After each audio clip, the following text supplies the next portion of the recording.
আসসালামু আলাইকুম, কেমন আছেন সবাই? গরম ভাতের সাথে এরকম ছোটো মাছের চচ্চড়ি খুবই মজার, তাই না? এই ছোটো মাছের চচ্চড়ি কিন্তু রান্না করা খুব ইজি। আর এটার মধ্যে কিছু টিপস আছে। অনেক সময় দেখা যায় ছোটো মাছ রান্না করলে মজা হয় না, ক্ষয়ে যায়। আম, কেমন মাছ থেকে মানে কাটা থেকে মাছ আলাদা হয়ে যায়। অনেকটাই হচ্ছে নির্ভর করে আপনার উপর, আপনার রান্নার উপর। এখানে আমি ধুয়ে রাখা ছোটো মাছ নিয়ে নিলাম। এখানে 3 ধরনের সম্ভবত মাছ আছে। এর মধ্যে চান্দা মাছ, তারপর মলাই, তারপর একটা মাছ যেন আছে, সেটা আমি জানি না। ছোটো মাছ যেহেতু সব একসাথে ছিল। আর এখানে আমি পেঁয়াজ দিয়ে দিলাম, পেঁয়াজটা দিয়েছি। আম, মজা হয়, খুব ভালো ভালো লাগে খেতে। আরও একটি টিপস আমি রান্না করতে করতে বলে দিব আপনাদের।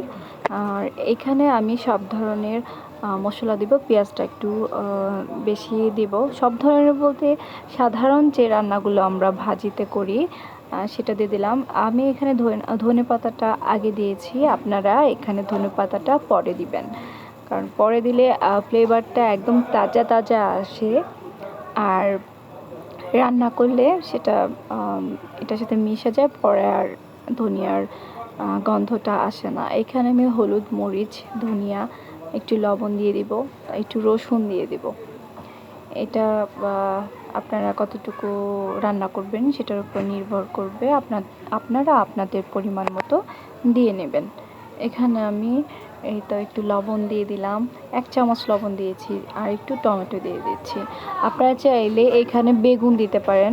আপনারা যদি চান চচ্চড়ি, আমার কাছে মনে হয় ছোটো মাছের চচ্চড়িটা একটু ড্রাই ড্রাই করলে ভালো লাগে, মানে চিবোতে ভালো লাগে যখন আপনি আপনার বাচ্চাদের দিবেন।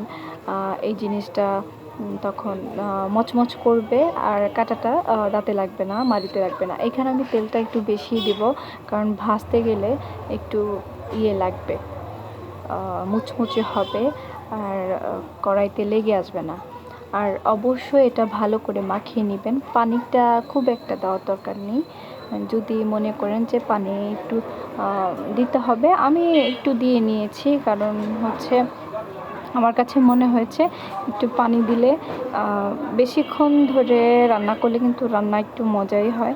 আমার কাছে এটা পার্সোনালি মনে হয়, জানি না কার মতামত কেমন। তো আমার কাছে মনে হয় একটু ভালো করে মাখিয়ে একটু সময় নিয়ে রান্না করলে রান্নাটার টেস্টটা ভালো আসে। অনেকেই যারা রান্না করে, যাদের হাতের রান্না মজা, তাদের রান্না একটু সময় একটু দেরি, মানে দেরি হয়ে যায়। কারণ একটাই, রান্না আসলে খুব সহজে রান্না করলে রান্নাটা মজা হয় না। আমি চুলায় বসিয়ে দিয়েছি, এই যে আমি খুব বেশি একটা পানি দিইনি, এই অল্প একটু পানি দিয়েছিলাম। তো এইটা রান্না করবেন হাই হিটে। হাই হিটে রান্না করলে রান্নাটা মজা হয়, মানে রান্নাটা মানে উপরে ক্রিস্পি হয়, আর হচ্ছে ভিতরে একটু জুসি জুসি টাইপের হয়। আপনারা চাইলে এই অবস্থায় নামিয়ে নিতে পারেন। আমি একটু চচ্চড়ি টাইপের চাচ্ছিলাম, মানে একটু ভাজা ভাজা টাইপের চাচ্ছিলাম। আর আপনারা চাইলে যদি একটু ঘন মাখানো ঝোল চান, সেক্ষেত্রে এরকম টাইমে মানে কিছুক্ষণ, প্রায় 10 থেকে 12 মিনিটের মধ্যে রান্নাটা হয়ে যায়। তো আপনারা চাইলে হাই হিটে রান্নাটা করবেন। ছোটো মাছ রান্না করতে বেশি একটা সময় লাগে না, খুব তাড়াতাড়ি হয়ে যায়। তো আমি এখানে নাড়াচাড়া করছি, দেখেন একটু কিন্তু কড়াইতে লাগেনি। যখন আমি সময় নিব তখনই কিন্তু লেগে যাবে। আর এটা যদি চচ্চড়ি মানে একদম ভাজা ভাজা করা হয়, তখন কিন্তু খেতে ভালো লাগে। আর মাছগুলো কাঁটাগুলো লাগে না, মুখে একটা লাগে না। এই যে হয়ে গেছে। আমি মোটামুটিভাবে একটু ভেজে নিয়েছি আর কি, দেখতেই পাচ্ছেন। তো তেল বেশি দেওয়ার কারণ হচ্ছে এই তো, যেন একটু মুচমুচে থাকে। আর তেল না দিলে এটা সহজেই হয়ে যাইতো, কি বলে, এটা ভেঙে যাইতো।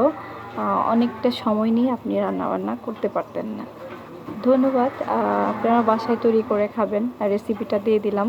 তো এখানে মানে টমেটোর বদলে আপনারা বেগুন ইউজ করতে পারেন, মজা লাগে। আলু ইউজ করতে পারেন, ভালো লাগে, খারাপ লাগে না।